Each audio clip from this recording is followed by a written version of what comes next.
2030 തന്നെ ഭക്ഷ്യമേഖലയിൽ 20,000 തൊഴിലവസരങ്ങൾ സൃഷ്ടിക്കാൻ UAE food and beverages business group സംഘടിപ്പിച്ച പരിപാടിയിലാണ് ഭക്ഷ്യമേഖലയിലെ ഭാവി പദ്ധതികൾ രാജ്യം വ്യക്തമാക്കിയത്.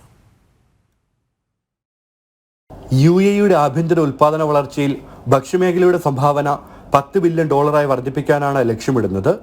UAE food and beverages business group സംഘടിപ്പിച്ച പരിപാടിയിലാണ് ഭക്ഷ്യമേഖലയിലെ ഭാവി പദ്ധതികൾ രാജ്യം വ്യക്തമാക്കിയത്. നിലവിൽ 90% ഭക്ഷ്യോൽപ്പന്നങ്ങളും രാജ്യത്ത് ഇറക്കുമതി ചെയ്യുകയാണ്. 2050 ആകുമ്പോഴേക്കും ഇത് 50% കുറയ്ക്കും. 2030 മേഖലയിൽ 20,000 തൊഴിലവസരങ്ങൾ സൃഷ്ടിക്കുമെന്ന് സാമ്പത്തിക മന്ത്രി അബ്ദുള്ള ബിൻ തൗക്ക് അൽമറി പറഞ്ഞു.